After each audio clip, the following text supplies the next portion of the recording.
Good evening, everyone. Good evening. Audio video okay? Good evening. Good evening. Good evening. Good evening. Audio video okay? Good evening. ठीक है. Uh, Good evening. Good evening. I just want to, before we start, let me just walk you through the note that I have published. ठीक है. Everything that I could put in, I have put in that section. ठीक है. एक बार just I'll walk you through the notes. ठीक है. चलो शुरू करते हैं. देखो. We are doing legislatures and electoral policy. This is part 1 of the note. ठीक है. इस नोट में मैंने आपको इफेक्टिवली 3 चीजें कवर करके दी है. पहला, कोर थ्योरी, जिसमें 3 पार्ट्स हैं. पहला, essentials of a parliamentary system. दूसरा, we have covered the comparison of UK and India. और तीसरा, मैंने प्रेसिडेंशियल वर्सेस पार्लियामेंट्री सिस्टम की भी एक टेबल बना दी है. ये क्यों किया है? Because if you notice, PYQs को अगर आप रेफरेंस पॉइंट लेंगे कि ये तीनों जगह से क्वेश्चंस आए हैं, यस और नो, करेक्ट. मैंने इसको हिसाब से डिटेल्ड नहीं बनाया है, मैंने इसको बहुत छोटा और बहुत सिंपल टेबल बनाई है. ठीक है. There's one table on parliamentary system. There's one table on parliamentary system versus parliamentary system, presidential system, and there's one table on India versus UK. ठीक है. ये स्पेसिफिकली लास्ट ईयर पूछा गया था, तो एक जगह कवर हो गया.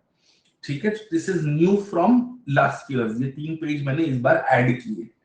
For those of you who are referring the earlier notes, you just have to add these 3 pages. ठीक है. Okay. So for example, Namita, Ayushi, Adarsh, are you guys okay with this? Yes, ये समझ आ रहा है? ठीक है. Good. Then I have changed the policy layout. ये बात बहुत ध्यान से सुनना. मैंने क्लास में सब डिस्कस किया है. सेंटर मैंने एक बेस ये बना दिया. I have also added a few things here. जैसे हमने क्लास में डिस्कस किया था, rules which are made by the president directly on certain constitutional provisions, या स्पीकर अगर कुछ डिस्क्रेशन में अपनी रूलिंग देता है, that also is a source of how parliament is to be governed. और मैंने एक बेसिक पॉइंट ऑफ डिफरेंस बता दिया है legislatures at the state level. ठीक है. यहां पे ध्यान रखना, there are 2-3 points that I have mentioned. First, electoral policy or delimitation centrally होता है. Then whatever does the president do for the parliament, the governor does for legislatures. ठीक है. ये वाला पॉइंट ध्यान रखना, ये मैंने एडिशनली ऐड किया है. दिस इज रिफ्लेक्टिंग आर्टिकल 208, जिसपे यूपीएससी ने 2019 में क्वेश्चन पूछा था. If you remember that, if the state legislatures do not have a rule on something, they will follow Lok Sabha procedure. UPSC answer की में ये सही है, लेकिन असलियत में ये गलत है.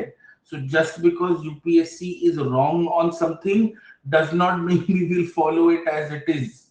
क्या ये बात समझ में आई? ये क्लियर है? पक्का? गुड. तो यहाँ मैंने बहुत क्लियरली करके लिख दिया है कि देखो, both have their own sets of procedure, they do not impose rules on each other. अगर स्टेट लेजिस्लेचर ने रूल्स बनाए ही नहीं है, तो जो ब्रिटिश रूल में प्रोविंसेस के रूल्स लगते थे वो अप्लाई होंगे. और अगर रूल्स बनाए हैं लेकिन एक स्पेसिफिक सिचुएशन के लिए रूल नहीं है, तो जो स्पीकर है लेजिस्लेचर का, उसके पास एब्सोल्यूट डिस्क्रेशन है, उसकी जो मर्जी आए वो करे. वो लोकसभा का रूल फॉलो कर सकते हैं, वो खुद का रूल बना सकते हैं, वो हाउस ऑफ कॉमन्स का कन्वेंशन इंपोर्ट कर सकते हैं, कोई दिक्कत नहीं है. Are we clear on this? ठीक है.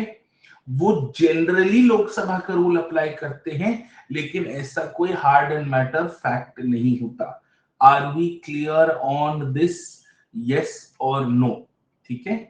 यहां पे भी डिफरेंस बता दिया है मैंने कि बॉस, जो हमारा लेजिस्लेचर एट द सेंटर है वो कंपल्सरीली लिख के दिया है, कंपल्सरीली बाइकैमरल है, लेकिन स्टेट लेजिस्लेचर्स ऐसा नहीं होता, और उसमें मैंने यहाँ आपको डिफरेंस बता दिया है। ये भी क्लियरली बताया है कि जो राज्यसभा की पोजीशन है लोकसभा के रिस्पेक्ट में, वो सेम पोजीशन लेजिस्लेटिव काउंसिल्स की असेंबली के साथ नहीं है। इसी को फिर आगे हम जॉइंट सिटिंग्स के साथ रिलेट करते हैं। एंड मैंने एक ब्रॉड मेंशन कर दिया है कि इसके अलावा भी कुछ यूनियन टेरिटरीज के पास भी लेजिस्लेचर्स होते हैं जिन पे कुछ स्पेशल प्रोविजंस लग सकते हैं। तो जब हम फेडरलिज्म में यूनियन टेरिटरीज करेंगे परसों नरसों, मैं वो स्पेशल प्रोविजंस आपको करा दूंगा। ठीक है, तो ये पता होना चाहिए, इतना बहुत है। ठीक है, इसके बाद ये इंपॉर्टेंट है, ये देखो, president in relation to the parliament, मैंने सब कुछ एक जगह लिख दिया है।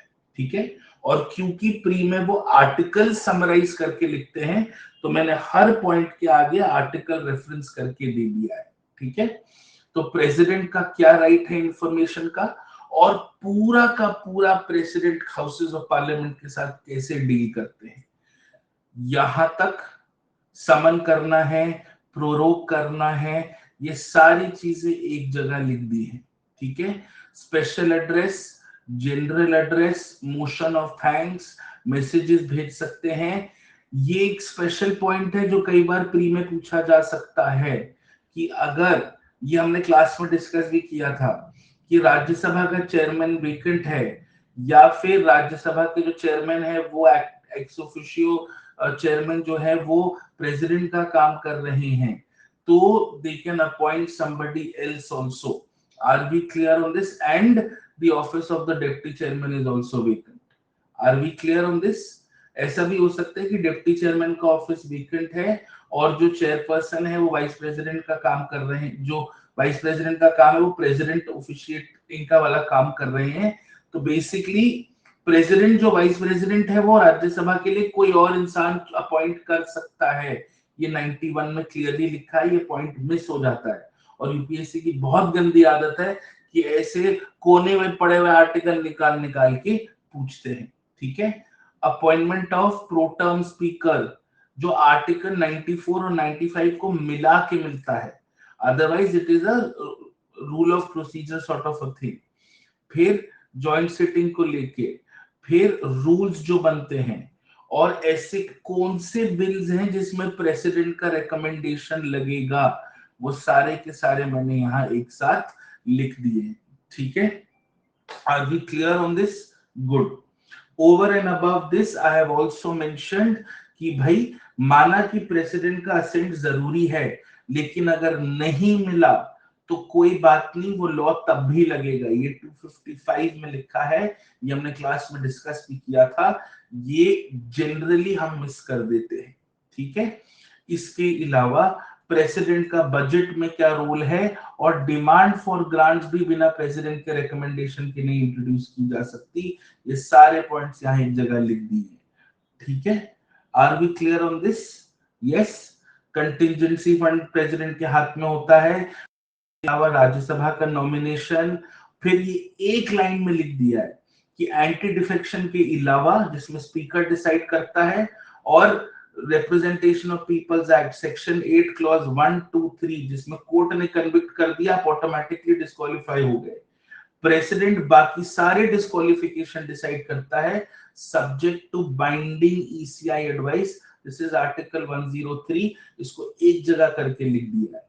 और कौन कौन सी रिपोर्ट्स प्रेसिडेंट पार्लियामेंट में डालते हैं, ये सामने लिख दिया है before both houses. Are we clear on this? समझ आया? तो ये एक जगह अपना पूरा का पूरा स्नैपशॉट हो गया। Are we clear on this? पक्का? बढ़िया, ठीक है। This is a larger layout of the houses. This remains the same. इसमें कुछ चेंज नहीं है। And then finally, ये जो हमारे हाउस के कुछ स्पेसिफिक प्रोविजंस हैं, कम्युनिकेशन, जॉइंट सिटिंग की कंडीशंस, नेचर और procedure, and at the same time secret sitting और इमरजेंसी सेशन क्या होता है, ये सारे की सारी चीजें एक जगह मैंने करके लिख दी हैं। Are we okay with this? Are we fine with this? ये समझ आ गया? गुड, ठीक है, बढ़िया, ठीक है, good, yes. So every point has a reference article or a reference rule number, which is why research takes time, puts it all together. Okay, good. Yes.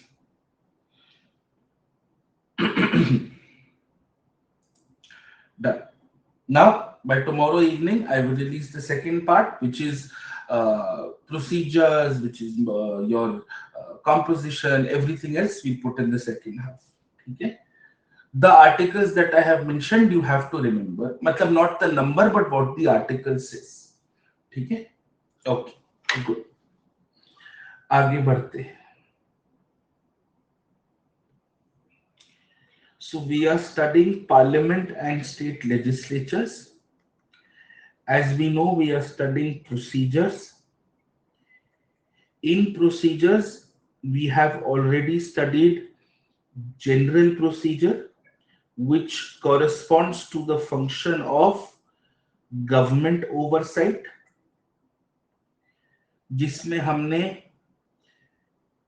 motions, questions, discussions, debates, resolutions, and all of this on whether urgent public importance or non-public importance, ये भी cover कर लिया. हमने language भी cover कर लिया.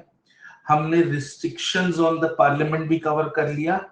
And we also studied all the larger ecosystem of constitutional provisions. Yes, correct. Good. Apart from this, if you remember in yesterday's class, we were studying, we have now a day before yesterday, ये हो गया है. Then we have moved to what is called legislative provisions or procedures, which corresponds to the function of passing bills. We have studied the classification of bills by content and in terms of introduction. इसके साथ हमने यहीं पे ordinances cover कर लिए. Yes, we are finishing it this week, beta, don't worry. ठीक है? You have classes with me every day. Are we okay with this? We have finished ordinances, yes or no? ठीक है. Now we are going to move to core legislative procedure in terms of how bills have to be passed. तो इसमें हम सबसे पहले general procedure करेंगे and then we will move to financial procedure, which will also be the base to move to our third function, which is financial oversight. ठीक है? Good. शुरू करते हैं, आगे पढ़ते हैं. ठीक. Let us start. अब the context is कि भाई देखो पार्लियामेंट जो है it makes laws on several complex topics, और जो पार्लियामेंट के मेंबर्स हैं उनके पास ये अपॉर्चुनिटी है कि जो लॉ के कॉम्प्लेक्सिटीज हैं उनको कैसे शेप करना है, उसके लिए वो लॉ मेकिंग के प्रोसेस में पार्टिसिपेट करें. तो सवाल ये होता है कि एमपीज जो हैं वो इस प्रोसेस में, इस लॉ मेकिंग के प्रोसेस में पार्टिसिपेट करते कैसे हैं. ठीक है? दे participate by speaking on bills which are introduced in the house. They participate by moving amendments to those bills. They participate by discussing bills in parliamentary committees. इसके अलावा members can also introduce private member bills. ये भी हमने पढ़ा था. ठीक है? ना जो गवर्नमेंट मेंबर बिल्स हैं उसमें हाउस कैसे पार्टिसिपेट करेगा, this is largely decided by the party leadership. ठीक है? और अब हम इस लॉ मेकिंग प्रोसेस को सीखते हैं. ठीक है? इस प्रोसेस को हम कहते हैं legislation, the process of law making.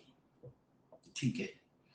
अब जो लेजिस्लेटिव प्रपोजल होता है उससे हम कहते हैं बिल। एक बिल एक्ट तभी बनता है अगर वो दो कंडीशंस फुलफिल करता है। पहला, मैं पार्लियामेंट को बेस बना के चल रहा हूं, passed by both the houses of the parliament, and two, you have received the assent of the president. ये एक बड़ा इंटरेस्टिंग पार्ट है क्योंकि भाई इस लॉ को इंप्लीमेंट तो एग्जीक्यूटिव ने करना है। So even if the parliament thinks they are ready with the law, अगर एग्जीक्यूटिव को लगता है कि भाई हम इसको अभी इंप्लीमेंट करने के लिए रेडी नहीं है, तो इसलिए हम अभी इसको असेंट करने के लिए नहीं परमिट कर सकते, which is why presidential assent is required. ठीक है। And in terms of introduction, government member bills have to be introduced by ministers, right? And those which are introduced by individual members, ये individual members can belong to ruling party also, can belong to opposition party also, can be elected, can be nominated. Even if they're elected, they can be independent. It does not matter. So any bill which is introduced by someone, by a member who's not a minister, is called a private member bill. ठीक है। अब parliament ordinarily किन चीजों पर law बना सकती है? there are two kinds of legislative powers of the parliament. एक है constituent legislative power which is respectively under article 368. इसके बारे में हमने डिस्कस किया था, जिसमें the parliament has to pass it with some special majority and the president necessarily has to say yes. And then you have the ordinary legislative power, which is through what is called Schedule 7, which is an outcome of Article 245 and 246. 246 more than 245. So ordinarily, जो हमारी parliament है वो किन चीजों पे law बना सकती है? यूनियन लिस्ट में लॉ बना सकती है और कॉन्करेंट लिस्ट में लॉ बना सकती है। ठीक है। जैसे डिफेंस हो गया, रेलवेज हो गया, कॉन्करेंट लिस्ट में आता है criminal procedure, forest, social security, ये सारी चीजें कॉन्करेंट लिस्ट में है। ठीक है ना। इंटरेस्टिंग बात, चाहे वो गवर्नमेंट मेंबर बिल हो चाहे वो प्राइवेट मेंबर बिल हो, प्रोसीजर दोनों को पास करने का सेम ही है। ठीक है। There is no difference in the procedure for government member bill or a private member bill. हालांकि private member bills are extremely rare और आज तक सिर्फ 14 private member bills पास हुए हैं। The last was in the years 1980s. ठीक है, ये हम मेंस में भी इस्तेमाल करते हैं। ठीक है। और अब एक सिंपल तरीके से समझते हैं कि कोई भी एक नॉर्मल लॉ है जिसको हमें पास करना है, उसको पास करने की एक साइकिल होती है, एक प्रोसेस होती है। वो साइकिल या वो एक प्रोसेस क्या है, उसके बाद हम इसको थोड़ा ब्रेक डाउन कर लेंगे। ठीक है, let us start. So first, सबसे पहले उस बिल को आप इंट्रोड्यूस करोगे इन आइदर हाउस। ठीक है, इसकी डिटेल में जाएंगे। फिर जरूरी नहीं है ये हर बिल के साथ हो, बट प्रोविजन है कि आप इस बिल को किसी कमेटी को रेफर कर सकते हो। जनरली एक स्टैंडिंग कमेटी होती है, but otherwise also you can refer. ठीक है, ये प्रोसेस ये कंपल्सरी नहीं है। ठीक है, इसको भी हम डिटेल में पढ़ेंगे। ठीक है, फिर क्या होता है, कमेटी की रिपोर्ट आ गई, नहीं आई तो फिर आपने कमेटी को नहीं भेजा तो आप सीधा उस बिल को कंसिडरेशन और पासिंग वाली स्टेज पे ले जाते हैं। ठीक है, where you want to discuss. अब आप चाहो तो इसे क्लॉज बाय क्लॉज, जिसको हम कहते हैं सेक्शन बाय सेक्शन या क्लॉज बाय क्लॉज, इसका डिस्कशन कर सकते हो। अगर कोई अमेंडमेंट्स हैं उन अमेंडमेंट्स को फाइनलाइज कर सकते हो, उन अमेंडमेंट्स पे वोट कर सकते हो। इसके बाद एक बिल का जनरली फाइनल ड्राफ्ट रेडी हो जाता है। इस फाइनल ड्राफ्ट के रेडी होने के बाद आप बिल पे फाइनल वोट करते हो। ये जो है ये क्लॉज बाय क्लॉज डिस्कशन है और आप अमेंडमेंट्स पे स्पेसिफिकली वोट कर रहे हो, ठीक है। ये वोटिंग पूरे बिल पे एक साथ हो सकती है, कुछ सेक्शंस को मिला के हो सकती है, सेक्शन बाय सेक्शन हो सकती है। ये सब कुछ अपने आप हाउस पर डिपेंड करता है, इसमें कोई रुकावट नहीं है। जब ये एक हाउस में हो जाए, इसी पूरी की पूरी प्रोसेस को आप रिपीट करते हो इन दी अदर हाउस। ठीक है, जब वो दूसरे हाउस में भी रिपीट हो जाए, फिर आप उस बिल को प्रेसिडेंट के असेंट के लिए भेज देते। जब प्रेसिडेंट का असेंट मिल जाता है तो इस बिल को आप गजेट में नोटिफाई कर देते, और अगर जरूरत पड़े, अगर टेक्निकल बिल है तो इसके लिए आप कुछ रूल्स वगैरह भी फ्रेम कर सकते हैं। समझ आया? ये कंपलसरी नहीं है, ये कंपलसरी नहीं, बाकी इंटरनल है। तो ब्रॉडली ये जो ये प्रोसेस होता है वो ये होता है, ठीक है। अब इस प्रोसेस को थोड़ा सा दो लेयर्स में ब्रेक डाउन करेंगे। पहले मैं आपको एक डिटेल्ड लेयर बताऊंगा कि ये हो कैसे रहा है, ठीक है। आपने एक शब्द सुना होगा, सर्कुलेशन ऑफ अ बिल, है ना। आप अखबार में भी सुनते होंगे, कई बार अपडेट भी आता होगा। कोई भी बिल है इससे आपको सरप्राइज करके तो नहीं दे सकते कि आज आप ऑपोजिशन एमपी, आज आप पहुंचे, आपके सामने बिल तैयार हो गया। नहीं, पार्लियामेंट में सब कुछ एक प्रिपेयर्ड तरीके से होता है।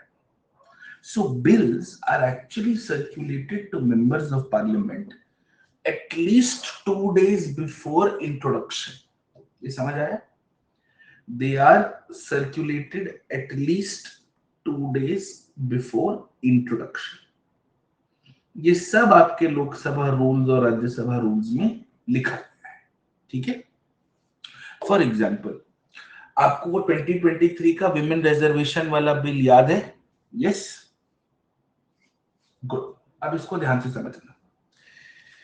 ये 2 साल 2 दिन पहले होना चाहिए, लेकिन अगर आप चाहो तो as the speaker of the house या presiding officer of the other house, आप इस रिक्वायरमेंट को वेव ऑफ कर सकते हो, ठीक है।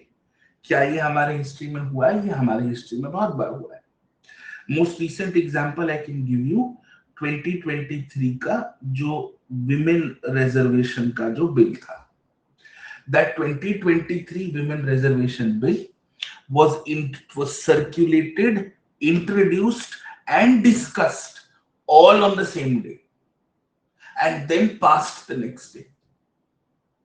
मतलब बिल पहली बार इंट्रोड्यूस एक ही तारीख को हुआ, उसी तारीख को वो मतलब सर्कुलेट भी हुआ, इंट्रोड्यूस भी हुआ और डिस्कस भी हुआ, और अगले दिन आके उसको पास कर। समझ आया? Are we clear on this? Then you move to the process of introduction, ठीक है। अब हम क्योंकि जनरली बिल्स जो है वो गवर्नमेंट मेंबर बिल्स होते हैं, so let us try and keep the base as a government member bill, है ना। बाकी तो करने ही नहीं देते। ठीक, तो शुरू कैसे होता है? The minister will move a motion. Motion याद आ रहा है? मोशन पार्लियामेंट की लव लैंग्वेज है। क्लियर है? मोशन पार्लियामेंट की लव लैंग्वेज है। आपको पार्लियामेंट में जो करना है वो मोशन से करना है, ठीक है। Motion to move resolution, motion to remove speaker, motion to remove जज, motion to discuss this, motion to discuss that.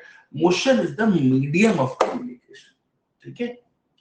So a minister will move a motion to introduce a bill in the house, ठीक है। और ये जो introduction होती है, this phase is called first reading. Please ये एग्जाम के लिए रट के लिए मत जाना कि फर्स्ट रीडिंग में क्या होता है, सेकंड रीडिंग में क्या होता है, थर्ड रीडिंग में क्या होता है। ये सब इंटरनल प्रोसीजर है, इसमें एग्जाम में कोई पूछेगा। बस फर्स्ट रीडिंग में क्या क्या हो सकता है ये हमें जनरली पता होना चाहिए। ठीक है, now let us understand the detail. ठीक है, गुड।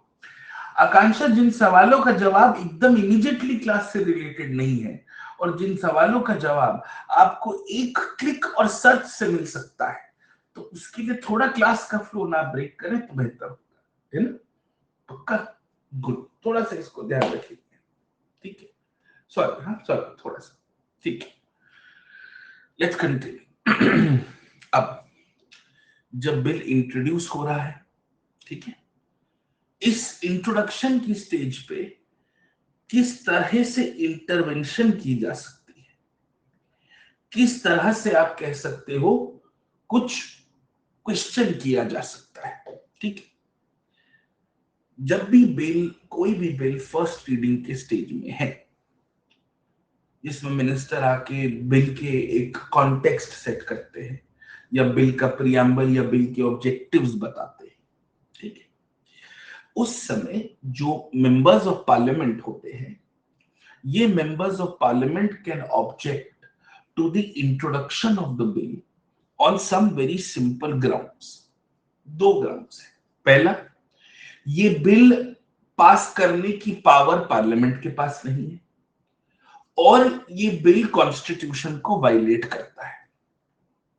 अगर इंट्रोडक्शन स्टेज पे ही ये बिल अपोज हो जाए, तो अगर स्पीकर का मन चाहे, अगर स्पीकर अलाउ करे, तो स्पीकर उस ऑपोजिशन एमपी को या उस मिनिस्टर इंचार्ज को कहेगा कि ठीक है, आप कुछ ब्रीफ स्टेटमेंट दे दीजिए। ठीक है, are we clear on this? Do we understand this? Yes और नो? ठीक है, अगर आपको इस बिल पे इस बात का ऑपोजिशन है कि ये जो बिल जिन चीजों पे लॉ बना रहा है, इन चीजों पे पार्लियामेंट को लॉ बनाने की पावर ही नहीं है, ऐसा पॉसिबल ही नहीं है, पार्लियामेंट को ये पावर ही नहीं है, ठीक है, in that case the speaker can permit a full discussion of the bill. कि सीधा सीधा कि ये जो लेजिस्लेटिव पावर ही नहीं, ये पार्लियामेंट की ऑर्डिनरी लेजिस्लेटिव पावर से बाहर है। ठीक है, तो इस पे डिस्कशन होता है और इस पे डिस्कशन होने के बाद वही की वही उस मोशन को वोट पे डाल दिया जाता है। ठीक है, motion to introduce the bill. अगर वो मोशन पास हो गया, then the bill is introduced. ठीक है, अगर ऑब्जेक्शन नहीं है तो बिल को इंट्रोड्यूस करने के लिए कोई मोशन नहीं लगता। Are we okay? Are we fine? Are we understand? Do we understand this? क्या इससे पहले हुआ है? बिल्कुल हुआ है। एक एग्जांपल दे देता हूं। ये जो जीएनटीसीडी का अमेंडमेंट बिल था 2023 का, उस पे इस बात पे ऑपोजिशन था कि भाई आप की कॉम्पिटेंस जो है आप उसको वायलेट कर रहे हैं। तो एक मोशन इंट्रोड्यूस करा गया, motion to oppose the introduction of the bill. अब वो मोशन डिफीट हो गया तो फिर बिल इंट्रोड्यूस हो। ठीक है, जैसे कॉन्फिडेंस मोशन और नो कॉन्फिडेंस मोशन हो सकता है, वैसे ही motion to introduce the bill और motion to not introduce the bill दोनों ही इक्वली वैलिड है। Are we clear on this? Do we understand this? Yes. अगर बिल इस बात पे सवाल उठाता है, अब इसको लॉजिकली सोचना, does the bill violate the constitution or not? Is the bill violating the constitution or not? अब इसको लॉजिकली सोचो। ठीक है, who is the final authority on the constitution on the floor of the house? The presiding officer. तो अगर presiding officer ने decide कर दिया कि डज नॉट वायलेट, तो बात ही खत्म होगी। ठीक है, तो मेरे कहने का मतलब है, अगर आप बिल पे सवाल इस बात पे उठा रहे हैं कि पार्लियामेंट के पास इस पे लॉ बनाने की पावर नहीं है, फिर तो आप स्टेटमेंट दीजिए, डिस्कशन होगा, फिर वोट किया जाएगा कि ये बिल इंट्रोड्यूस भी करें कि नहीं करें। लेकिन अगर बिल इस बात पे आप अपोज कर रहे हैं कि ये कॉन्स्टिट्यूशन को वायलेट कर रहा है, कोई फंडामेंटल राइट को वायलेट कर रहा है, स्पीकर अपनी रूलिंग दे देंगे कि नहीं कर रहे, इसको आगे चलते। ठीक है, फर्क समझ आ गया? इतना है। ठीक है, this is generally what is called the first intervention. ठीक है ना, अब बिल एक बार इंट्रोड्यूस हो गया, बिल इंट्रोड्यूस होने के बाद एक ऑप्शन आपके पास होता है वेयर यू कैन रेफर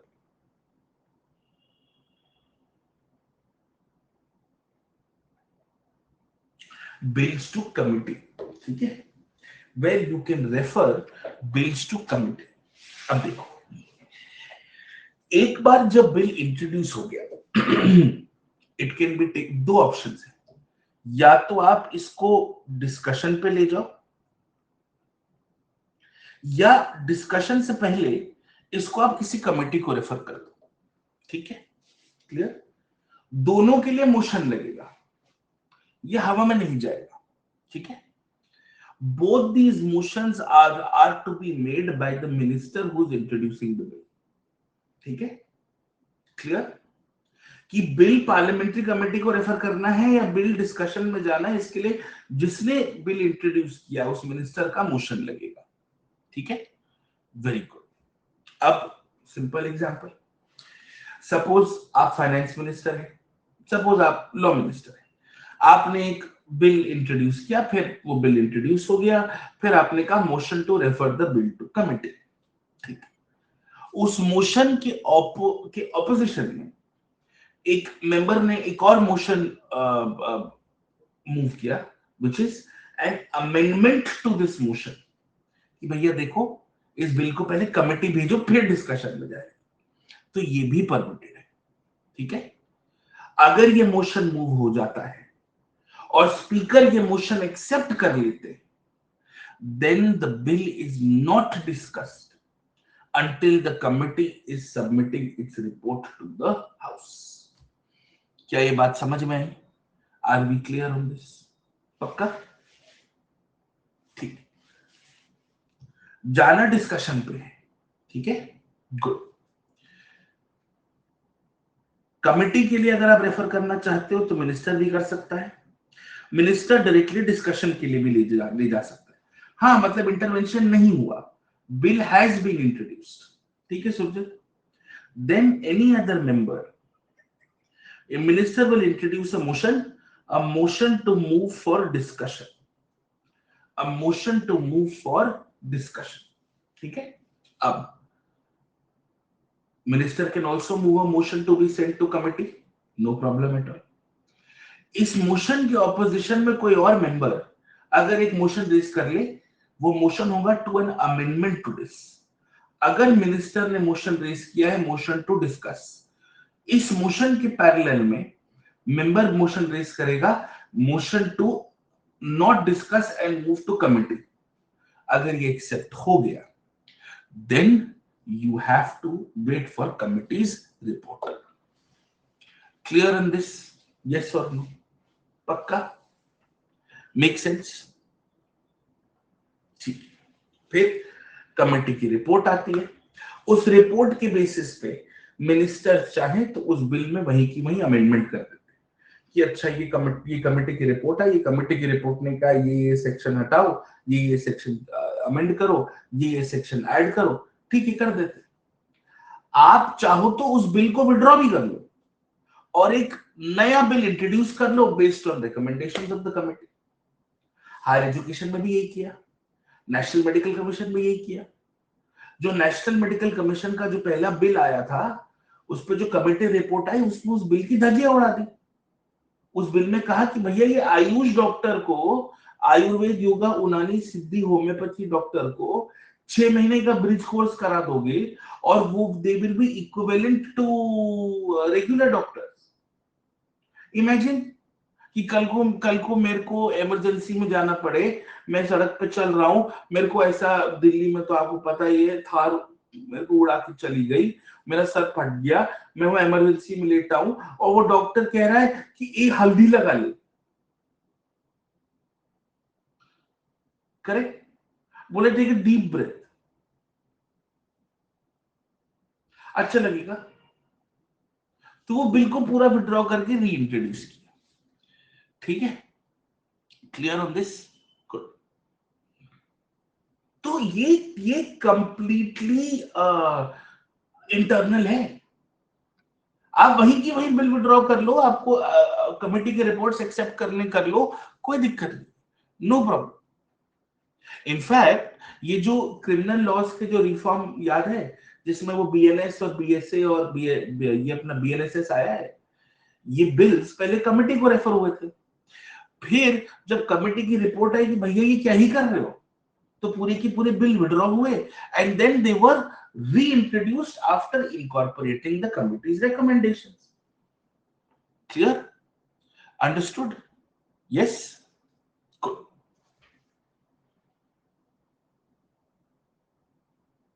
बढ़िया। चलो फिर घूम फिर के बिल अब डिस्कशन के लिए रेडी है। ठीक है ना? जब ये बिल डिस्कशन के लिए रेडी है, once the motion of consideration of the bill, discussion को हम बोलते हैं कंसिडरेशन, ये बताया था ना यहाँ पे कंसिडरेशन, ये फॉर्मल टर्म है। ठीक है, कंसिडरेशन। फिर क्या होता है, कंसिडरेशन के लिए जाता है और discussion. Once the motion of consideration of the bill is adopted, फिर क्या होगा, बिल पे एक जनरल डिस्कशन होता है। ठीक है, अब इसमें कितने टाइम तक डिस्कशन होगा, ये पार्टी वाइज उनके स्ट्रेंथ पे अलॉट किया जाता है। जिस पार्टी की ज्यादा स्ट्रेंथ है उसको उस बिल पे ज्यादा टाइम मिलेगा डिस्कशन में पार्टिसिपेट करने का। ठीक है, उस बिल पे कौन से एमपीज अपना पॉइंट रखेंगे, ये उस पार्टी की लीडरशिप डिसाइड करती है। ठीक है, मेंबर्स के पास पूरी खुली छूट है, वो बिल के जनरल प्रिंसिपल्स के बारे में बात कर सकते हैं, या अगर कोई स्पेसिफिक क्लॉज है जिससे वो अग्री या डिसएग्री करते हैं, वो उसके बारे में भी बात कर सकते हैं। ठीक है, तो जनरल डिस्कशन के बाद मैंने आपको बताया था क्लॉज बाय क्लॉज डिस्कशन।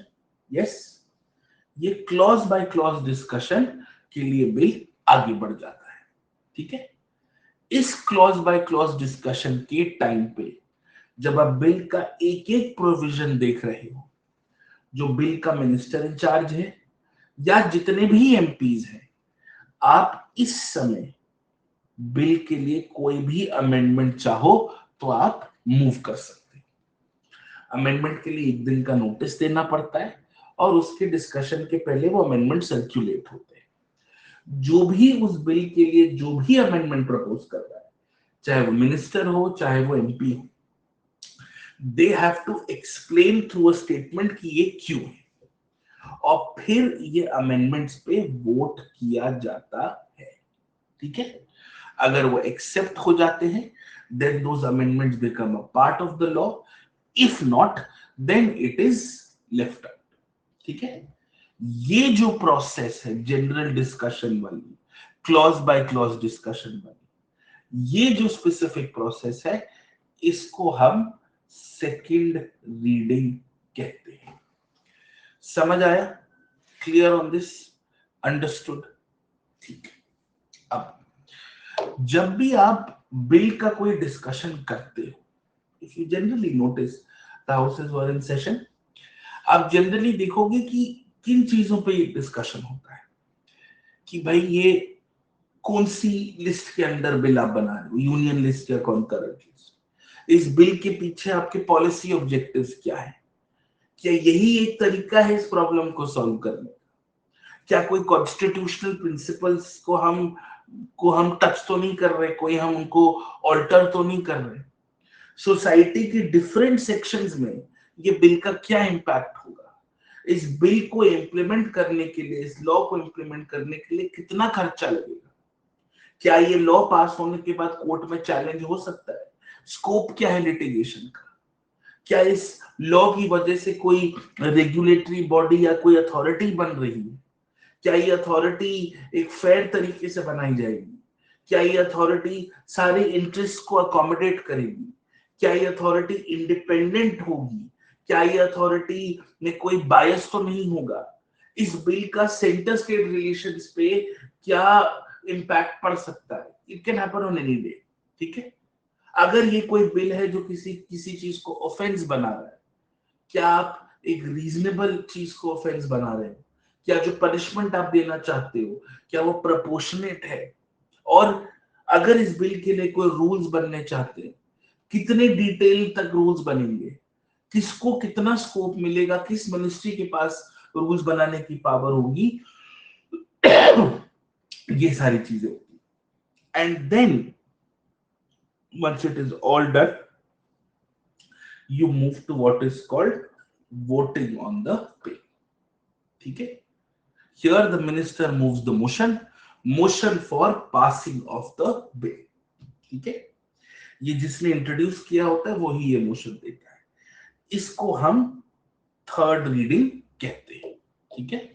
अगर ऑर्डिनरी बिल है, मनी बिल है, it is anything accept a constitutional amendment bill will require what is called a simple majority, ठीक है। यही चीज दूसरे हाउस में होती है। समझ में आ गया? यस, पक्का, ठीक है। दोनों हाउस पास कर लेते हैं, दोनों हाउस पास करने के बाद प्रेसिडेंट का एसेंट होता है। ये जनरल प्रोसीजर है, कोई दिक्कत तो नहीं, बढ़िया। सो यूजुअल लेजिस्लेटिव प्रोसीजर, आज पता नहीं मेरी स्पेलिंग्स को क्या हो रहा है, ठीक है। क्या है? इंट्रोडक्शन, डिस्कशन एंड वोट, यही है basically. First stage, second stage, third stage,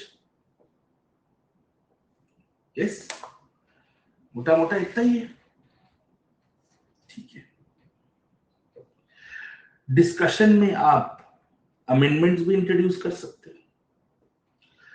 हर स्टेज के लिए एक मोशन लगेगा। Same thing is repeated in the second house. Lok Sabha से शुरू किया तो राज्यसभा, राज्यसभा से शुरू किया तो Lok Sabha, correct, simple is that, ठीक है। फिर प्रेसिडेंट का असेंट, यही है। अब इस यूजुअल लेजिस्लेटिव प्रोसेस के एक्सेप्शंस क्या हैं? सारा तो खेल यहीं पे है। पहला एक्सेप्शन है if the second house amends the bill, है ना। अगर लोकसभा ने बिल पास कर दिया, राज्यसभा में गया और वो बिल राज्यसभा ने अमेंड कर दिया, तो फिर उसे लोकसभा को दोबारा पास करना पड़ेगा before it goes to the president for assent, yes और नो। मैं एक नॉर्मल बिल की बात कर रहा हूं, ठीक है, गुड। दूसरा, बोथ हाउसेस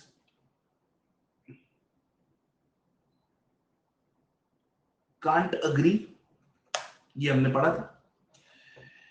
एक हाउस ने बिल पास कर दिया, दूसरे बिल ने मेजॉरिटी से बिल रिजेक्ट कर दिया, मतलब more people voted against the bill, इसको कहते हैं नेगेटिव और रिजेक्टेड। या both houses have disagreed on amendments, जो राज्यसभा ने अमेंड किया वो लोकसभा ने उस अमेंडमेंट से डिसएग्री कर दिया, उस अमेंडमेंट पे लोकसभा की मेजॉरिटी ने नो वोट कर दिया, ठीक है। फिर क्या होगा? हमने इसका बड़ा लंबा सा डिस्कशन किया है। If required may you can have a joint sitting, only if you want to, compulsion तो नहीं है, ठीक है, यस और नो, ठीक है। तीसरा, इसको जितना सिंपल रखोगे उतना आसान है। अरे प्रेसिडेंट ने रिटर्न कर दिया,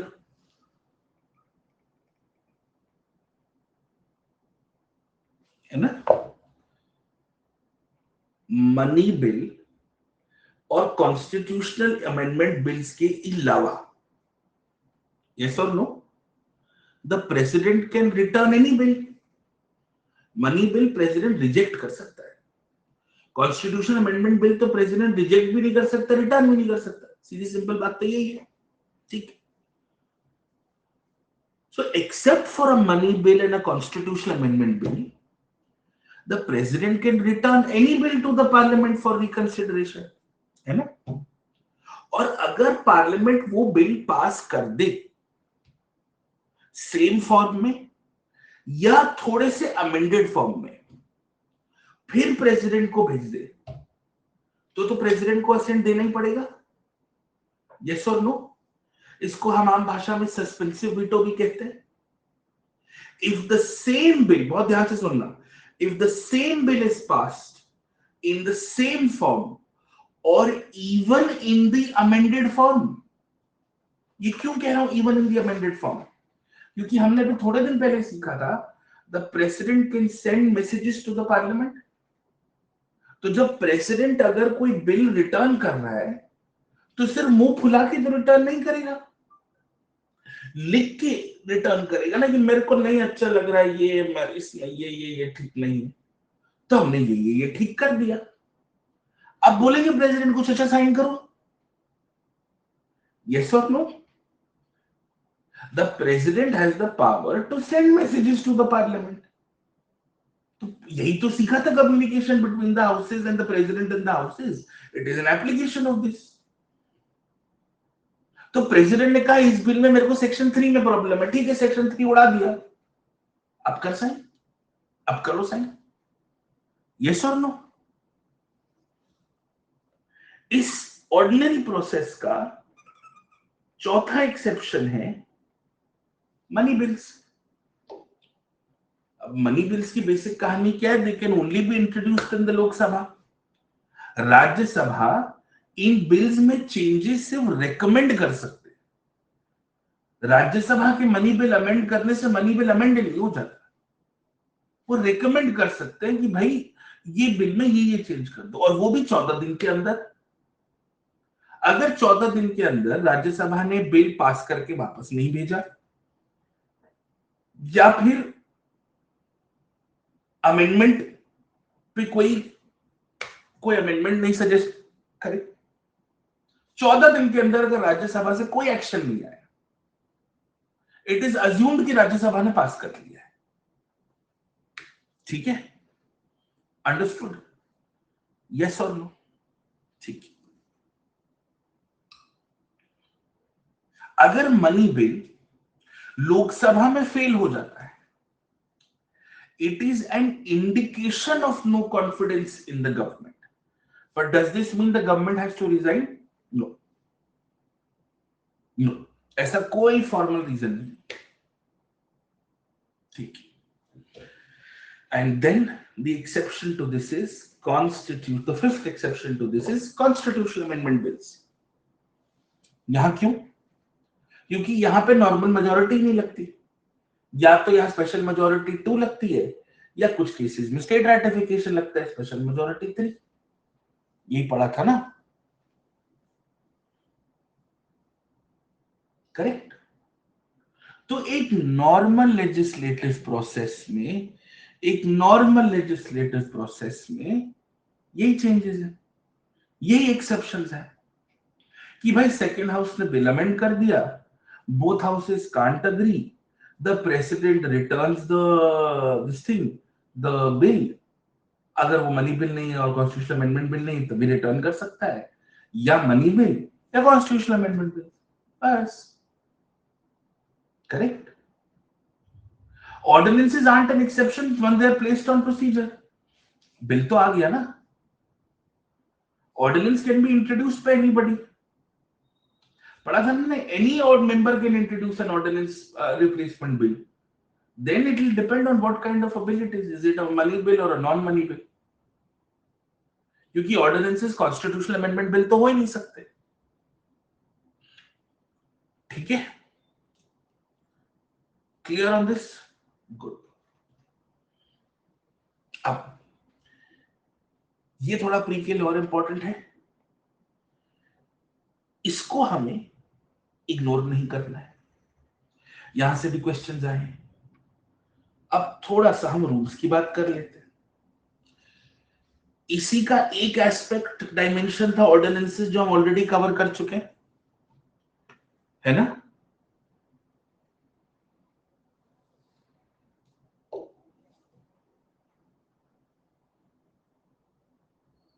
गुड। और ऑर्डिनेंसेस को टू मेक द प्रोविजन, और ये हमने परसों डिस्कस किया था, to make the provisions of an ordinance permanent in law, a bill may be introduced to replace it. Ordinance has to be placed in the houses, ये तो compulsory है, but a bill has to be introduced to replace it, ये भी clear है। Yes, पक्का। अब या तो हाउस उस बिल को रिजेक्ट कर दे, या 6 हफ्ते निकल जाए, या उन 6 हफ्तों से पहले एक और ऑप्शन था, क्या कर सकते थे हम, एक और तरीका है,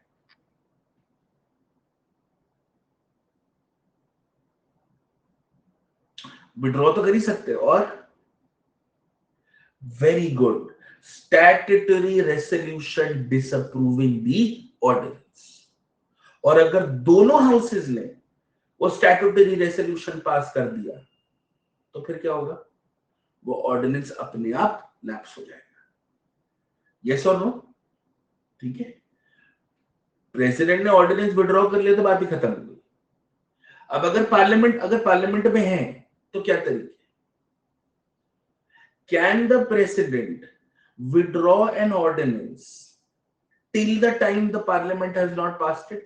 Yes, वो 6 हफ्ते का टाइम है ना। even if the ordinance is being considered on the floor of the house, क्या प्रेसिडेंट वो ऑर्डिनेंस विड्रॉ कर सकता है? बिल्कुल कर सकता है, right.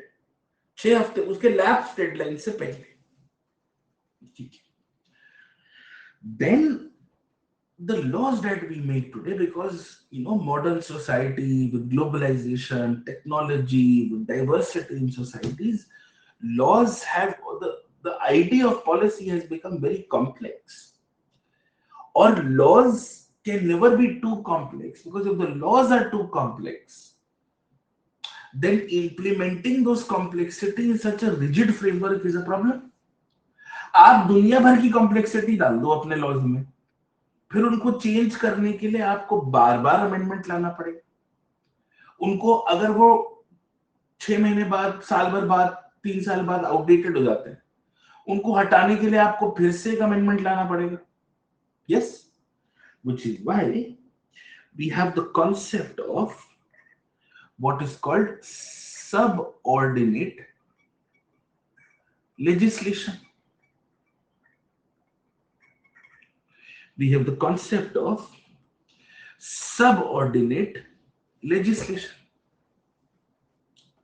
The context is that bills will provide a larger framework, a larger legal framework for policy, and they will not elaborate on the kind of details. Just 1 second, huh?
Sorry.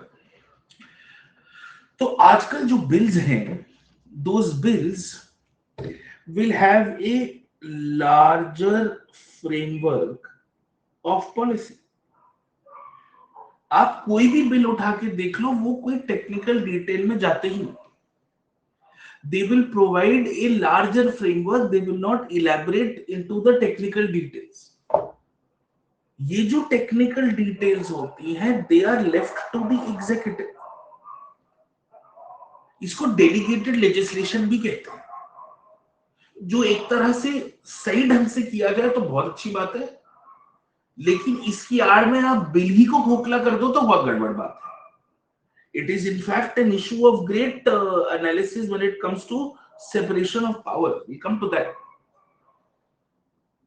But ये details जो है ये executive को delegate कर दी जाती है. इनको आप रूल्स कह लो, आप इनको रेगुलेशन कह लो, आप इनको ऑर्डर कह लो, आप इनको स्कीम कह लो, आप इनको बायलॉ कह लो, कहानी इतनी ही है, ठीक है. बट अल्टीमेटली भाई executive is accountable to legislature. इस प्रिंसिपल से तो हम भाग नहीं सकते. तो ये जितने भी एग्जीक्यूटिव बाय लॉज बना रहा है, जो भी डेलीगेटेड लेजिस्लेशन बना रहा है, ये एग्जीक्यूटिव को नोटिफाई करना पड़ेगा. और नोटिफाई करने के बाद they will always have to be tabled in the house. जैसे प्रेसिडेंट कॉन्स्टिट्यूशनल बॉडीज की रिपोर्ट टेबल करते हैं, तभी जाके वो पब्लिक होते हैं. इनका हाउस में टेबल होना बहुत जरूरी कि ये हाउस के पास ऑन रिकॉर्ड, हाउस की कस्टडी में है. जब तक हाउस के पास वो होगा ही नहीं, तब तक वो कहानी आगे बढ़ेगी कैसे? Clear on this? So after the rules have been tabled in the house, members of parliament can therefore move a motion कि भाई ये रूल्स हमको सही नहीं लग रहे हैं, ये रूल्स कैंसिल कर दो, या इन रूल्स में कुछ मॉडिफिकेशन होना चाहिए. एक हाउस में ऐसा मोशन गया, उसके बाद दूसरे हाउस में उसको आप ट्रांसफर कर सकते. You can then after being approved in one house, it can be sent to the other house. अगर both houses have passed a motion to amend or to repeal the rules, they will have to be modified. ये समझ में आ रहा है? चाहे वो RTE rules हो, चाहे वो डेटा प्रोटेक्शन के रूल्स हो, चाहे वो जुवेनाइल जस्टिस के रूल्स हो, चाहे वो माइंस एंड मिनरल्स के रूल्स हो, अगर पार्लियामेंट चाहे तो ये रूल्स अमेंड कर सकती है या नलिफाई कर सकती है. ठीक है. और ये रूल्स कैसे इंप्लीमेंट हो रहे हैं, क्या नहीं हो रहे हैं, कि ये रूल्स जो है, अगर लॉ ने कहा एबीसी, रूल्स का काम है ए प्लस, बी प्लस और सी प्लस, इस दायरे में खेलना. रूल्स आपके डीईएफ नहीं कर सकते. ये मॉनिटर करने के लिए एक पार्लियामेंट्री कमेटी भी होती है, जिसको हम डिस्कस करेंगे, the committee on subordinate legislation. Yes? Clear on this? No, not all rules do not require presidential approval. No. ठीक है? Clear?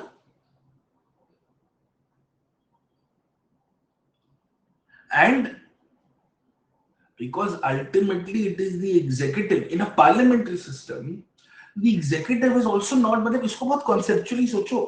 In a parliamentary system, the executive is not just the implementing arm, it is also the primary legislative mind, because they bring with themselves the might of legislative majority.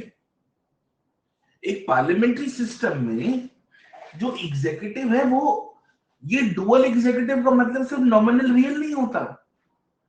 एक parliamentary system में dual executive का role भी dual है. They are semi-legislative superiorities. Yes or no?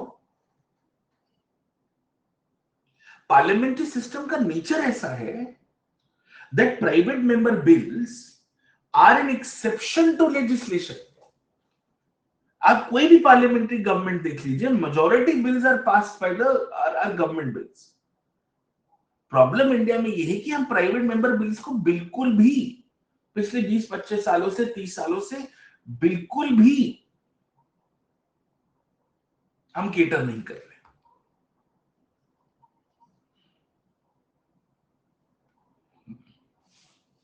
Are we clear on this?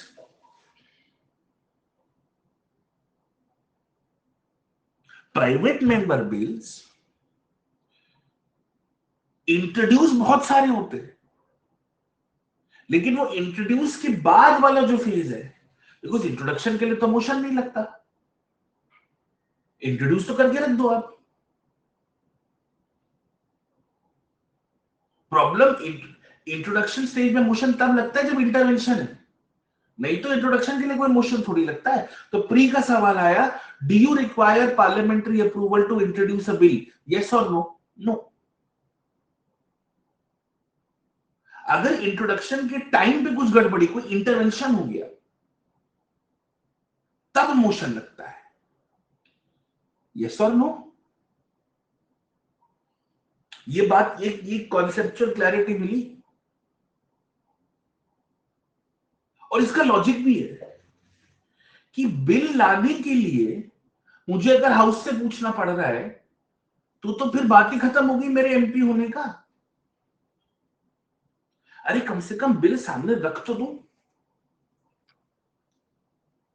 That is why in the 17th Lok Sabha, that is why in the 17th Lok Sabha there were more than 2019 to 24 there were more than 700 private member bills which were introduced. I'll explain.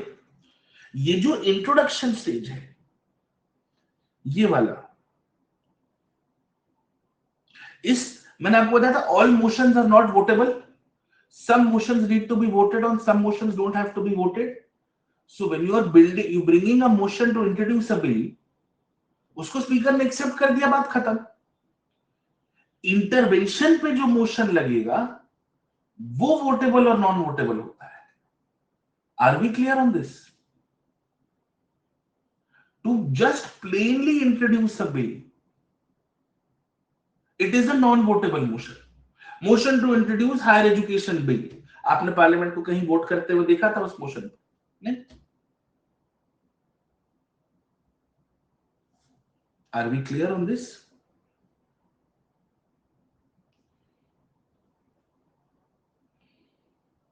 Good.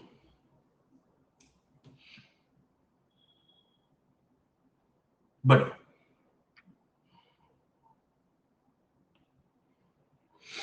now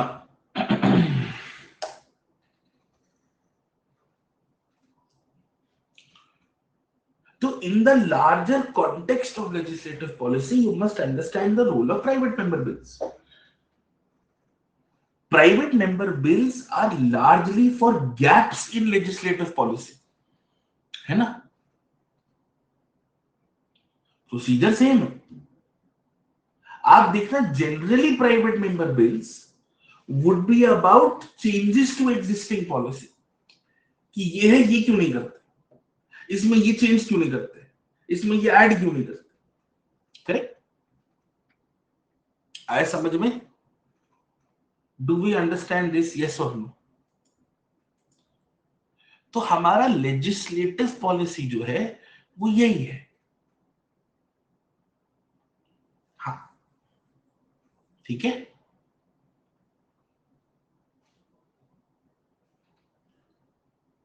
ये first stage, second stage, third stage समझ आ गया?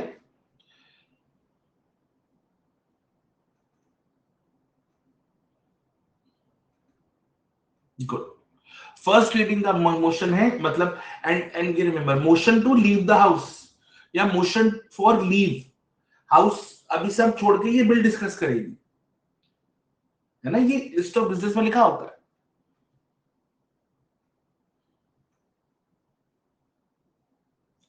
Second phase में, second reading में दो stages होती है। पहली स्टेज कि भाई जनरल डिस्कशन हो रहा है, second stage clause by clause discussion हो रहा है, अमेंडमेंट्स डिस्कस हो रहे हैं, ठीक है। ये सेकेंड और थर्ड रीडिंग में बहुत ज्यादा फर्क नहीं है, इसमें ज्यादा परेशान हमको नहीं होना। Are we clear on this? Yes और नो?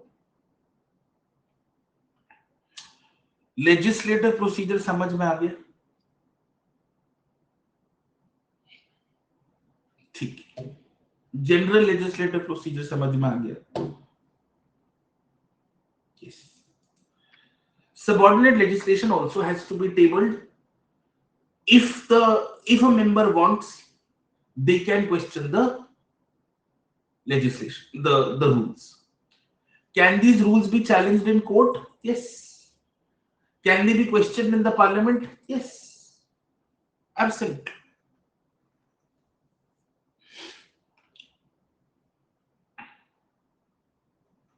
ठीक है,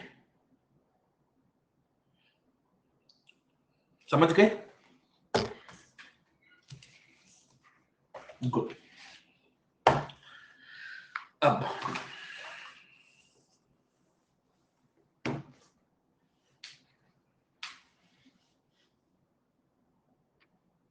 we now move to financial procedure, ठीक है।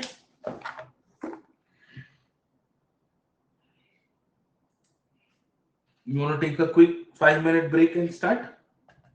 We can do so, ठीक है। चलो,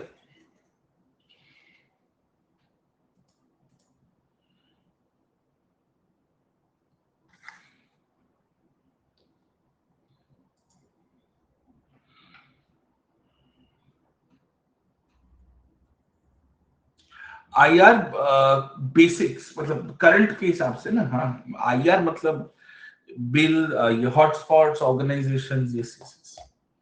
तो हिमांशु करा ही रहा है, I think, but I also see what can be done.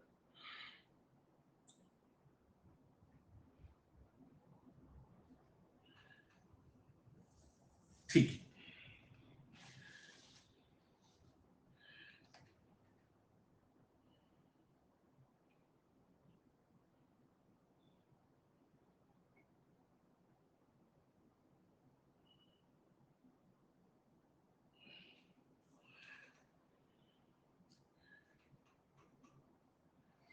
Alright, let's take a 5-minute break.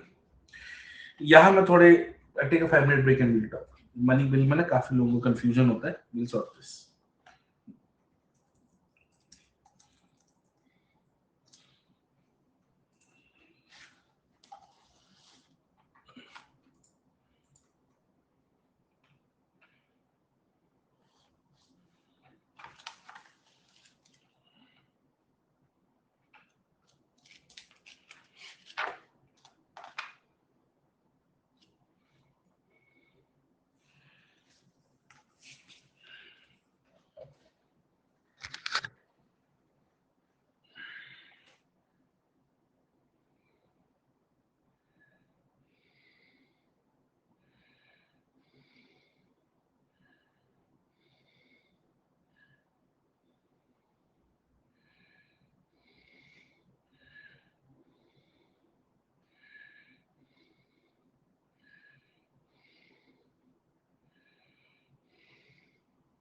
How many answers in the last 4 years? More than 3,000? 3,000. Maybe 4,000 now? Then you are ChatGPT. ChatGPT is based on input of data and output of data. I am doing input. How many answers in the last 4 years? More than 3,000? 3,000. Maybe 4,000 now? Then you are ChatGPT. ChatGPT is based on input of data.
चलिए शुरू करें।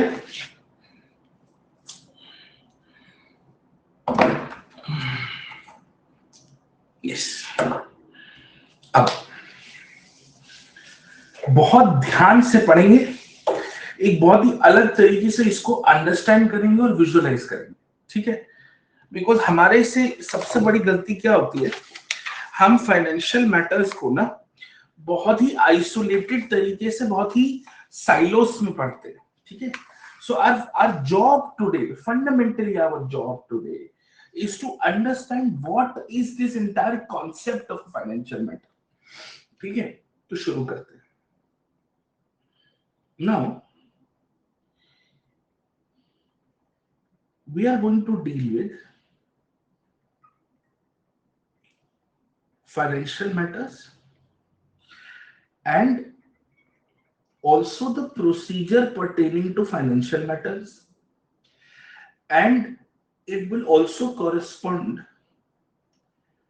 to the larger idea of what is called financial oversight, ठीक है। अब सीधी simple बात करें, ठेठ भाषा में, देसी भाषा में, फाइनेंशियल मैटर्स का मतलब क्या है कि हमें खर्चा करना है, राइट। बेसिकली खर्चा करना है, ठीक है।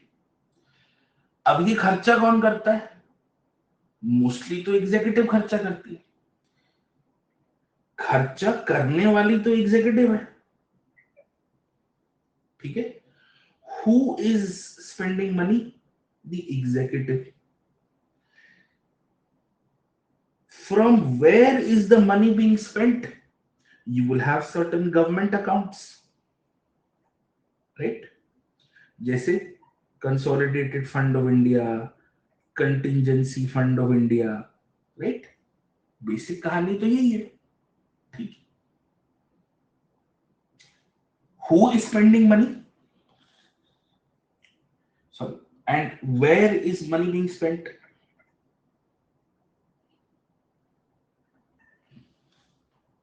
अब एग्जीक्यूटिव अकाउंटेबिलिटी की लेजिस्लेचर में सबसे बड़ी अकाउंटेबिलिटी तो फाइनेंशियल मैटर्स की होनी चाहिए। तो यहां पे इस एक्सपेंडिचर का पार्लियामेंट्री अप्रूवल लग रहा है,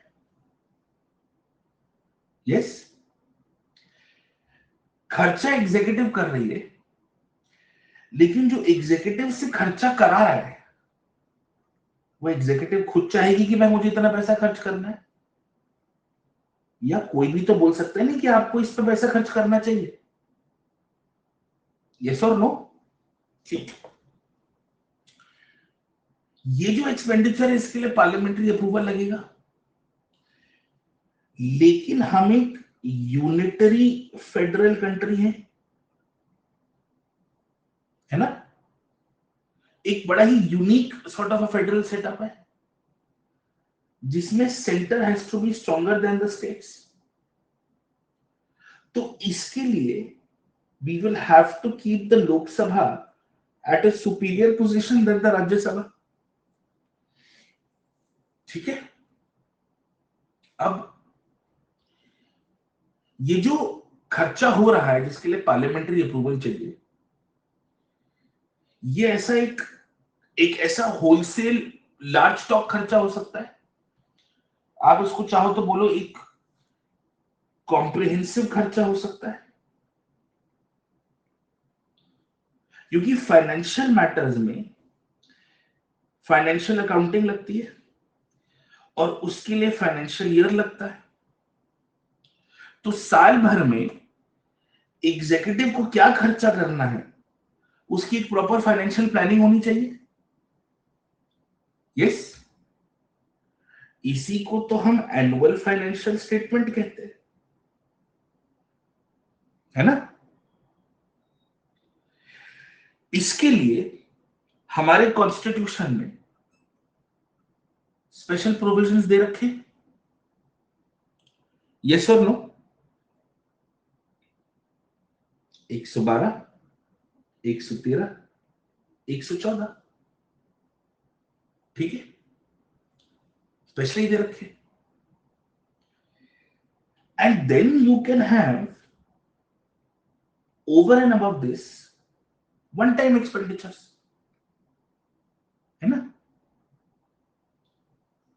कि भाई ये बनवाना था, इसको ये फंड देना था, ये बॉडी बनानी थी।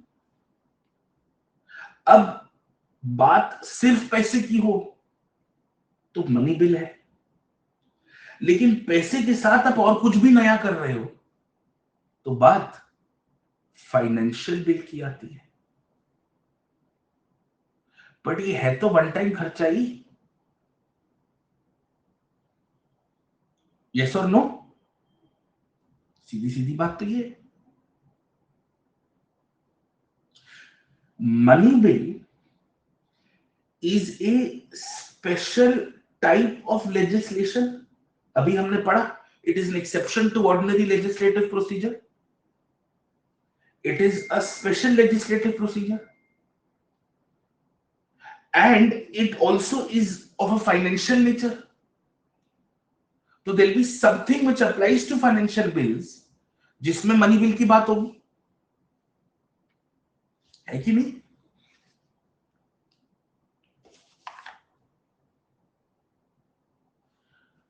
Bills which are of a financial nature, इसमें मनी बिल और फाइनेंशियल बिल 1 and 2 आते हैं। भाई बेसिक कहानी तो यही है ना। इसीलिए if you notice carefully, money bill का डेफिनेशन 110 में दे रखा है, यस और नो? कुछ स्पेशल प्रोसीजर 109 में दे रखा है, यस। और जो जनरली फाइनेंशियल बिल्स के स्पेशल प्रोसीजर्स हैं 117 में, उसमें मनी बिल का भी रेफरेंस है। सीधी बात करते हैं, मनी बिल को इंट्रोड्यूस करने के लिए प्रेसिडेंट का रिकमेंडेशन लगेगा। ये कहां लिखा है? मनी बिल को इंट्रोड्यूस करने के लिए प्रेसिडेंट का रिकमेंडेशन लगेगा, ये कहां लिखा है?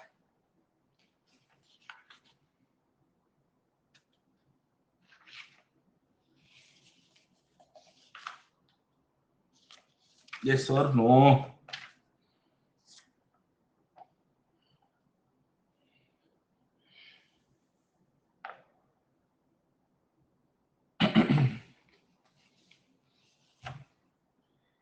यहां लिखा है। अब समझ आया क्यों? Bills of a financial nature, उसकी खास बात होगी। समझ आ रहा है? Any bill of a financial nature, उसका एक यूनिवर्सल फीचर होगा, वो ये है प्रेसिडेंशियल रिकमेंडेशन, है कि नहीं?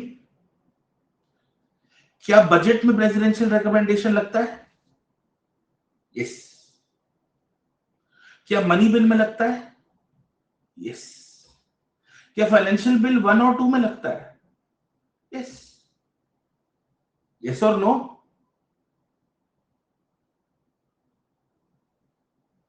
क्यों? क्योंकि खर्चा करने वाला कौन है? Executive, right? पैसे कमाने वाला कौन है? एग्जीक्यूटिव। पैसे कमाने वाला और पैसा खर्च करने वाला तो एग्जीक्यूटिव है ना। फिर तो हेड ऑफ एग्जीक्यूटिव कौन है? प्रेसिडेंट। उसके ऊपर अगर सिर्फ खर्चे की बात है तो मनी बिल के लिए स्पेशल प्रोसीजर आ गया 109। बाकी आपको जो स्पेशल जो फाइनेंशियल बिल के लिए जो करना है वो 117 में लिखा है। यस और no?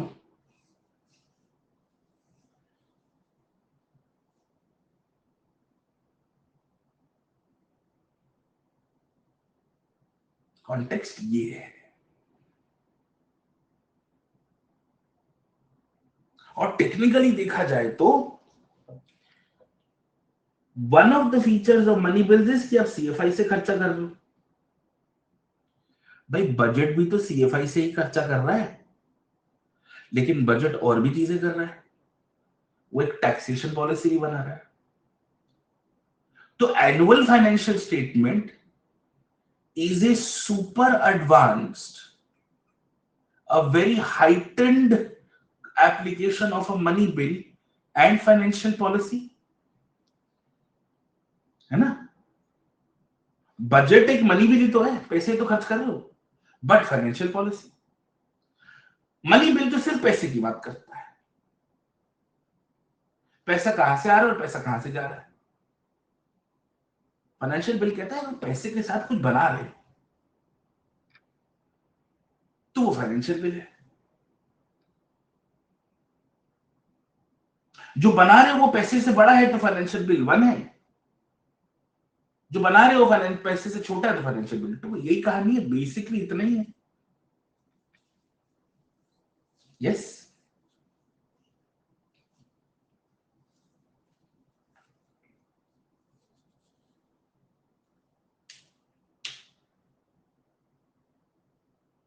if money is central to what you are doing, it is financial bill 1.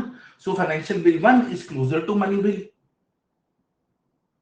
If money is incidental to what you are doing, then it is financial bill 2.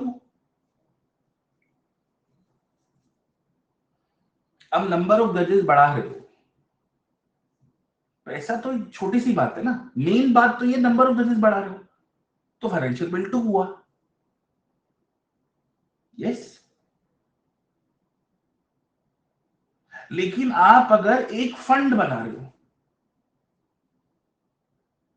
है ना, आपने कहा कि मैं एक बायोटेक्नोलॉजी एक एआई सेंटर बना रहा हूं जिसके लिए पैसा लगेगा, उस फंड उस तरह से एक फंड बना रहा हूं, पैसे की बात है ना प्राइमरी तो इट्स अ फाइनेंशियल बिल 1। आया समझ में?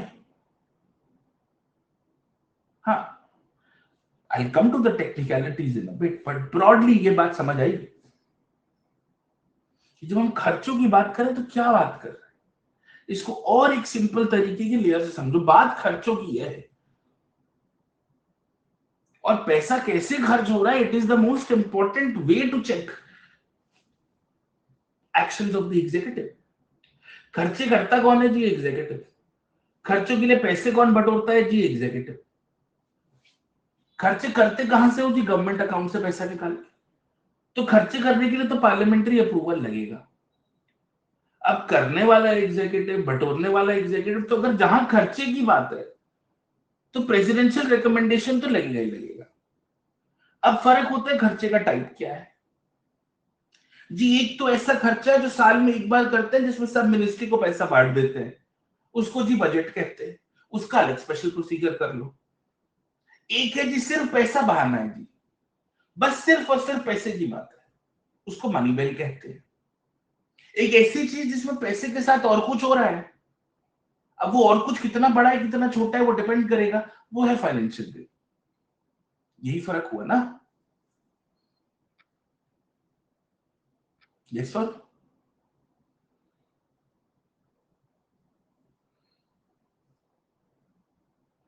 गुड, ये समझना है। That is why if you have read the constitution carefully, definition of money bill and special procedure, ये जो स्पेशल प्रोसीजर है ये लोकसभा और राज्यसभा के प्रोसीजर की बात कर रहा है। ये लेजिस्लेटिव प्रोसीजर के अंदर लिखा है, ये फाइनेंशियल प्रोसीजर के अंदर लिखा है और ये फाइनेंशियल प्रोसीजर के अंदर लिखा है कि नहीं? यही हमने कैटेगराइज किया था, इसलिए लिखा है। तो हमने मनी बिल का जो फाइनेंशियल एस्पेक्ट है, जो फाइनेंशियली हमें मनी बिल के लिए इंपॉर्टेंट है, वो यहां किया है। 117 क्लॉज 1 में लिखा है कि नहीं? लेकिन जो मनी बिल का लोकसभा राज्यसभा को खा जाएगी, वो जो लेजिस्लेटिव प्रोसीजर की जो बात है वो हमने 109 में लिखा है।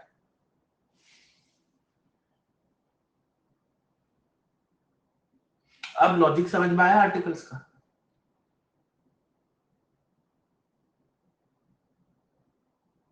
आर वी क्लियर ना?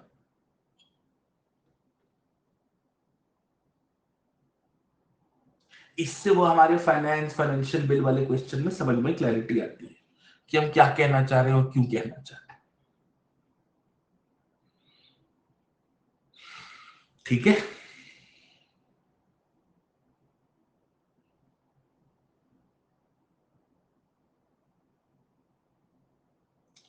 क्लियर?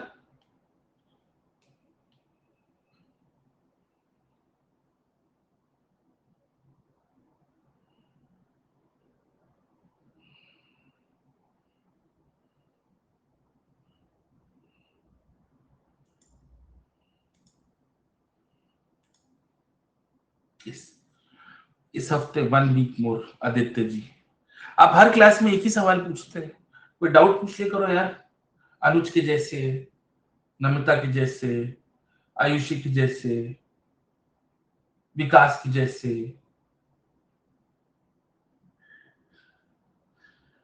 आदित्य यार, लाइक और कितना, how long are you gonna take? I'm gonna take as long as it takes. Divyansh के जैसे। जी,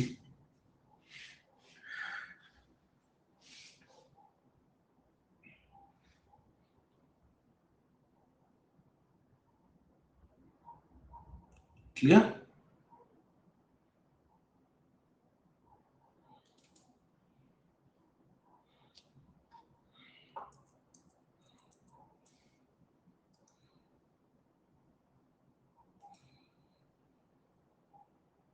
गुड। अब एक छोटी सी चीज मैं और डिस्कस करना चाहता हूँ। It is not core polity but it is little Altamash, it's taking a day. There is a problem with our graph. Unacademy को, I'll tell you the basic problem. Can I take 2 minutes and then I'll discuss this? I hope that is okay. 1 second. Sir, good evening, sir.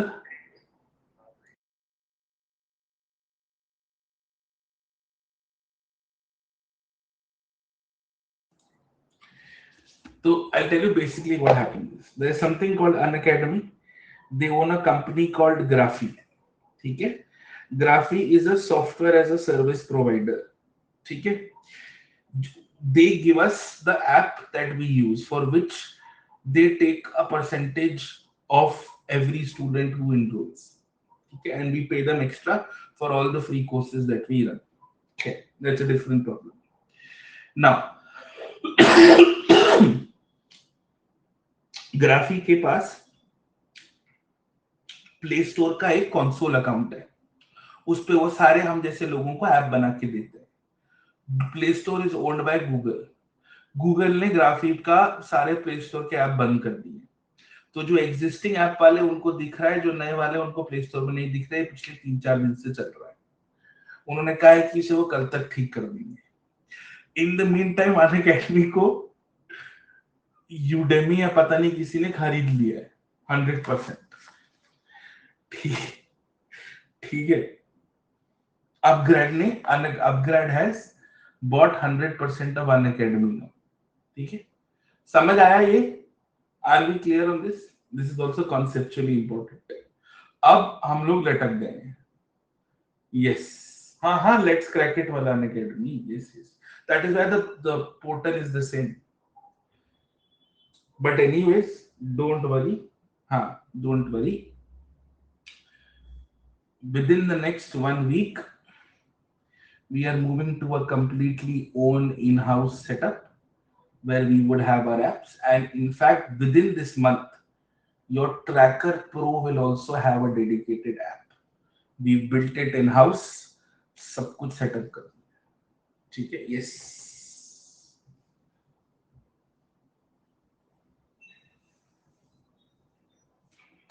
Amendments which are not necessarily correlated to the disagreement है ना शिव, एक बार ढंग से पढ़ और notes में भी देख ले।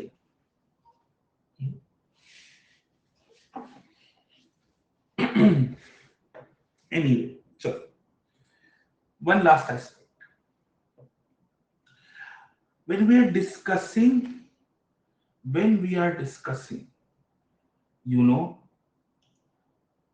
financial matters, we must also generally take a quick understanding of fiscal policy, है ना? फिस्कल पॉलिसी का बेसिक मतलब क्या है कि efficient management of financial resources by the government, जिसमें आपको अपने खर्चे कम करने और आपको अपना इनकम बढ़ाना है। बेसिक कहानी तो यही है। और फिस्कल पॉलिसी के लिए आपके पास कोई फॉर्मेट होना चाहिए अपने अकाउंट्स देखने का, करेक्ट? इसी को हम फिस्कल पॉलिसी मैनेजमेंट कहते हैं। जैसे हर बच्चा अपने नोट्स अलग अलग हेडिंग में बनाता है, वैसे ही हर सरकार अपने अकाउंट्स अपने अपने हिसाब से रखती है। तो हमारे यहाँ दो तरह से होते हैं। एक अकाउंट की हेड होती है जिसको बोलते हैं रेवेन्यू अकाउंट, और एक अकाउंट की हेड होती है जिसको बोलते हैं capital account. Economics is all about time and asset.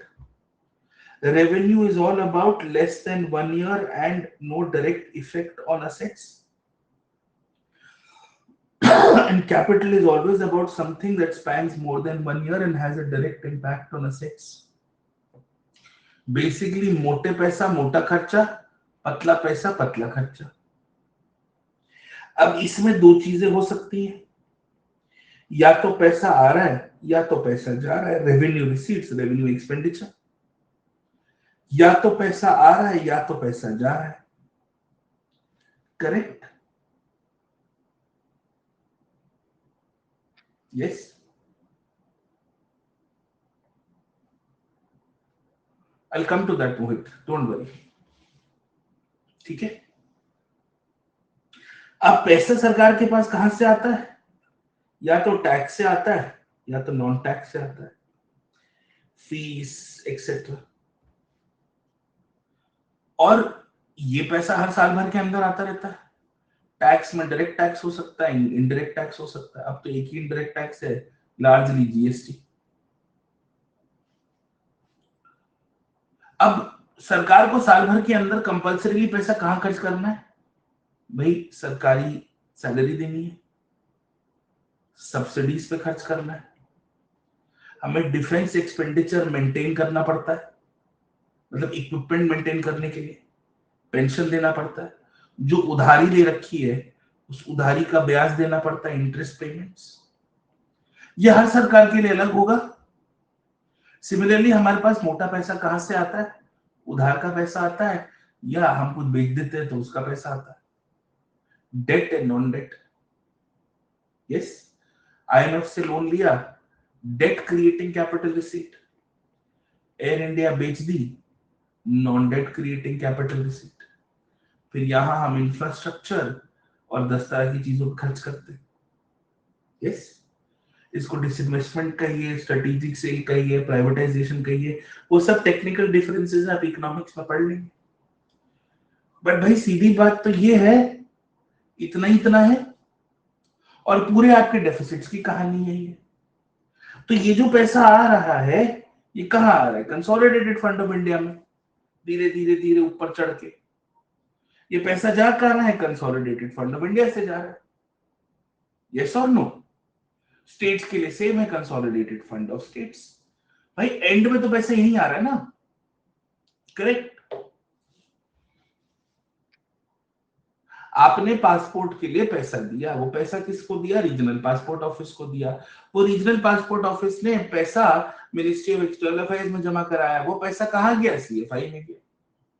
यही हो रहा है ना, करेक्ट? सीधी सिंपल बात। आपकी पूरी इकोनॉमिक्स इसी पे है। Budgetary deficit, revenue deficit, capital deficit, यही है। फिस्कल डेफिसिट क्या हुआ? उधारी चुकाने लायक पैसा है कि नहीं? डेफिसिट मतलब हम ऑलरेडी खर्चा ज्यादा कर चुके हैं। तो कितना ज्यादा खर्चा किया? Total expenditure, which is capital expenditure and revenue expenditure, minus हमारा खुद का पैसा कितना है? Revenue receipts and non debt creating capital receipts. इसको माइनस करेंगे, जो नंबर आएगा वो इतना पैसा है कि हमारे पास उधार चुकाने लायक है कि नहीं। इसी को फिस्कल डेफिसिट कहते हैं। यस और नो? इसी को फिस्कल डेफिसिट कहते हैं। यस और no? Simplicity is the ultimate sophistication. अगर कॉन्सेप्ट आप 2 मिनट में नहीं समझ पाए और नहीं समझा पाए तो फिर कुछ नहीं। और यही आपके फाइनेंशियल मैटर्स का बेस है कि ये सब पैसा और जा कहां रहा है। बेटा यही पैसा सीएफआई और सीएफएस में और जा रहा है, और कहां जा रहा है? पूरा फाइनेंशियल मैटर यहीं पे है। क्लियर? प्रोसीजर अलग इसलिए है क्योंकि 2 रीजंस है। पहला, हम एक यूनिटरी सेटअप है, और दूसरा, इससे बड़ा एग्जीक्यूटिव अकाउंटेबिलिटी नहीं होती। ये दोनों चीजें आपको हर फाइनेंशियल मैटर में देखने मिलेगी। और जो एक चीज जो यूनिवर्सल है वो है कि भाई पैसे की बात है, जो खर्च कर रहा है, जो कमा रहा है यार, उसके हेड से पूछ लो, प्रेसिडेंट, स्टेट के लेवल पे गवर्नर। ठीक है?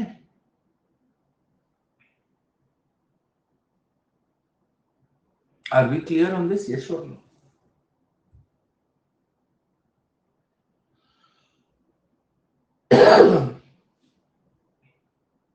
जो मनी बिल का नेचर है अनुज, उसी नेचर का एक बहुत ही लार्ज स्केल फॉर्म है बजट। मनी बिल की पहली लाइन के लिखी, पैसा आउट ऑफ कंसोलिडेटेड फंड। पैसा ही तो जा रहा है बजट में, और कहां जा रहा है? तो हमें फाइनेंशियल मैटर्स को एक यूनिट में पढ़ना पड़ेगा। Are we clear on this? Do we understand this? Yes और नो?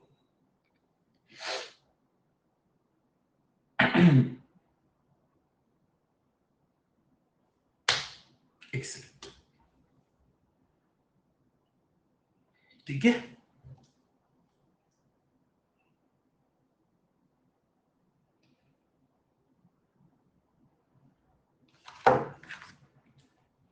चलो, see you at 9 tomorrow. Done.